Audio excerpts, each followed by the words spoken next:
কেমন আছো বন্ধুরা?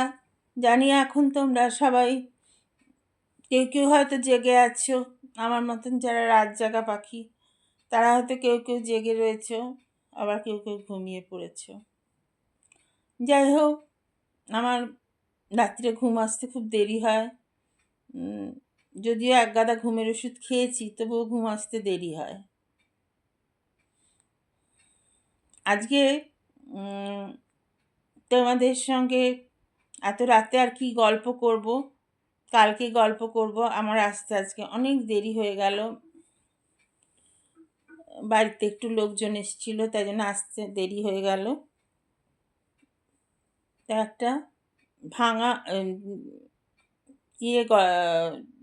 অনুগল্প তোমাদের শোনাচ্ছি। ভাঙা ঘর। অনুগল্পটার নাম হচ্ছে ভাঙা ঘর। অপলা, তোমার সাথে দেখা হবে ভাবতেই পারিনি। অরূপ আড়ষ্ট হয়ে বলল, কোথাও চা খেতে বসবে? বিয়ে ভাঙার পর বিয়ে করনি? আবার একজনকে ভালোবেসেও মায়ের জন্য রাখতে পারলাম না।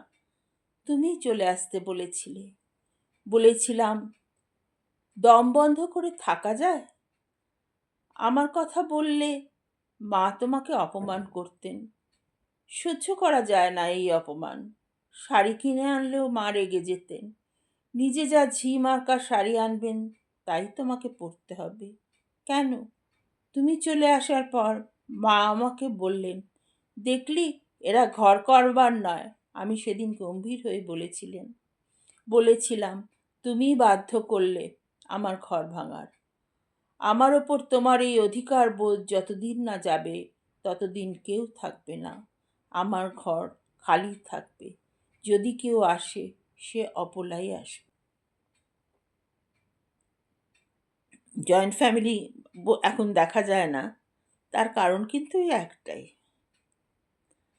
হয় 4-5 জন ছেলের বিয়ে হলো, বড় মেজোর ভাব হলো তো ছোটর ভাব হলো না,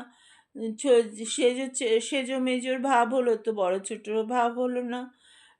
এ ওকে ঠেস মেরে কথা বলছে, ও ওকে ঠেস মেরে কথা বলছে। ও রুটি করবে, আমি আর পারবো না, এই কাজ ভাগাভাগি, অমুক তমুক। আচ্ছা, তো ওর আজকে ইচ্ছে করছে না, আমি রুটিটা ওর হয়ে করে দিচ্ছি। কি দিদিভাই এসো না একটু, আমাকে রুটিটা একটু বেলে দাও বা ভেজে দাও তুমি। দুজন ছাড়া অত বড় সংসারে রুটি তো করাও সমস্যা, তাই না? তাই, কিন্তু সেটা ও রুটি করার পার তো ওই করবে। এই করে করে জয়েন্ট ফ্যামিলিগুলো ভেঙে যাচ্ছে। আমার ছেলেটিকে আমি ঘরে এনে ডিম সেদ্ধ খাওয়াবো, ফিশ ফ্রাই খাওয়াবো, জ্যাঠতুতো ভাই বোনদের বা খুড়তুতো ভাই বোনদের দেবো না। ওর বাবার তো অত পয়সা নেই, ওকে খাওয়াবার দরকার নেই। কেউ কারোর আপন হয় না। একটা জিনিস আমি দেখলাম, 4 বছর ধরে কঠিন অসুখে ভুগছি। কেউ কারোর আপন হয় না, যে যার সে তার। এটা খুব ভালো করে শিক্ষা নিয়ে নিলাম জীবনে।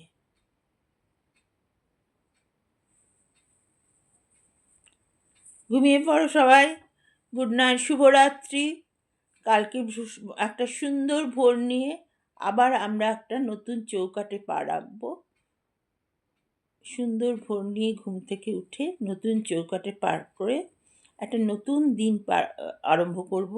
ঈশ্বরের কাছে সেই প্রার্থনাই করি সবার যেন রাতটা ভালোভাবে কাটে, সুন্দর কাটে। রাতে সবাই সুন্দর স্বপ্ন দেখো, স্বপ্নের জাল বুনো, সেই স্বপ্নটা যেন তোমাদের সকালে উঠে সফল হয়।